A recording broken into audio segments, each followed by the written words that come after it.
어제장 이슈가 있었던 업종 살펴보는 기업 이슈 시간입니다. 어제 코스피는 하루 만에 상승분을 대부분 반납한 채 거래를 마쳤습니다. 기업들의 호실적에도 투자 심리가 강하지 않았는데요. 그럼에도 불구하고 이슈 타고 오른 업종들 살펴보겠습니다.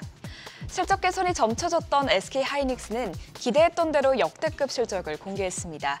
AI 시대가 본격화되며 HBM 수요가 크게 늘어났고 그동안 부진하던 낸드 플래시 판매도 드디어 흑자 전환에 성공했기 때문이죠. SK하이닉스는 올해 1분기 영업이익이 2조 8천억 원대를 기록해 시장 전망치를 40%가량 웃돌았고요. 매출은 12조 4천억 원대로 전년 대비 144% 증가했습니다. 향후에도 AI 메모리 수요가 지속적으로 늘어나고 하반기부터는 일반 D램 수요도 회복하면서 올해 메모리 시장 성장세는 이어질 것으로 전망되고 있는데요. 이에 따라 SK하이닉스는 올해 투자 규모를 연초 계획 대비 늘릴 것이라고 밝혔습니다. 이러한 일환으로 SK하이닉스는 충북 청주시에 신규 D램 공장을 세울 것이라고 발표했는데요. 당초 예상 투자 금액 15조 원을 20조 원 이상으로 조정했습니다. 이렇게 삼성전자에 이어 SK하이닉스도 깜짝 실적을 발표하면서 반도체 업황에 청신호가 켜졌죠. 다만 어제 SK하이닉스는 그간의 상승에 따른 차익 실현 매물이 출회됐는데요. 이외에 SK하이닉스 밸류체인에 속한 반도체 장비 업체들은 상승세를 기록했습니다. YC가 12%대 올랐고 SK하이닉스의 레이저 어닐링 시스템을 독점 공급하는 DI는 7%대 뛰었습니다. 이어서 SK하이닉스 고객사 GST는 액침 냉각 기술이 부각되면서 5.29% 올랐고 주성 엔지니어링도 상승 마감했습니다. 흔들리는 시장 속에서도 화장품주는 꿋꿋하게 버티고 있습니다. 화장품 기업들의 수출이 확대되고 있는 가운데 최근 달러 강세도 수출 기업들에 긍정적인 영향을 끼치면서 화장품주가 주목받고 있죠. 산업통상자원부 조사에 따르면 올해 1분기 화장품 수출은 23억 달러를 기록해 1분기 기준 역대 최고치를 기록했습니다. 아울러 정부도 앞으로 화장품 기업들의 수출 호조세가 지속될 수 있도록 지원 사격에 나설 것이라고 밝혔는데요. 산업부는 온라인 유통 플랫폼 입점을 지원하거나 수출 상담회를 열고 무역 사절단을 지원하는 등 국내 기업들이 신시장으로 진출할 수 있도록 발판을 마련해 줄 것으로 보입니다.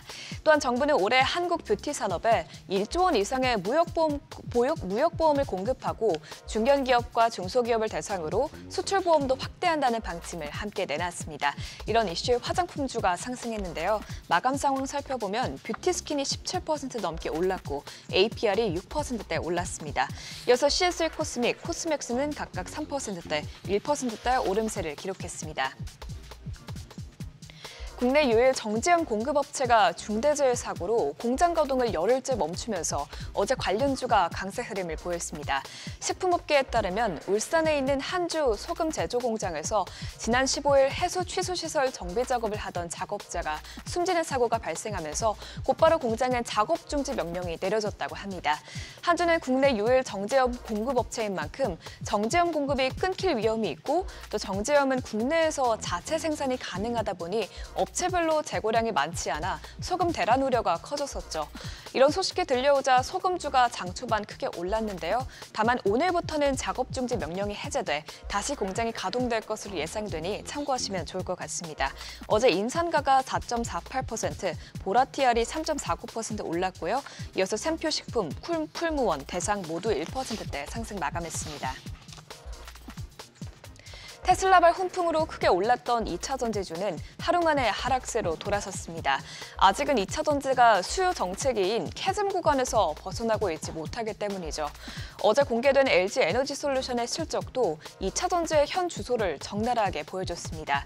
자세한 실적 확인해보면 LG 에너지솔루션은 매출과 영업이익 모두 전년 대비 큰 폭으로 하락했고요. 세제 혜택을 제외하면 사실상 창사 이래 처음으로 적자를 기록했습니다. 전기차 수요 둔화는 지속되지만 수요 위축에 따라 고정비는 늘어나고 원자재 가격은 바닥권에서 움직이다 보니 부진한 실적을 내놓은 것으로 풀이됩니다. 문제는 2분기에도 전기차 수요가 늘어나지 않을 것으로 보인다는 것인데요. 결국 이에 대응하기 위해 LG 에너지솔루션은 투자 규모를 줄이겠다고 밝혔습니다. 이렇게 회사가 설비 투자 비용을 줄이겠다고 공식화한 것은 이번이 처음입니다. 앞으로는 필수 투자만 진행하고 원재료는 직접 거래하는 등 원가 절감에 나설 것으로 보이는데요. 회사 측의 전망대로 하반기부터는 실적이 개선될지 지켜봐야겠습니다. 에코프로머티가 6% 넘게 떨어졌고 포스코퓨처엠은 1분기 호실적을 달성했음에도 불구하고 5%대 하락했습니다. 이외 에코프리비움과 LNF는 각각 4.68%, 3.62% 떨어졌고요.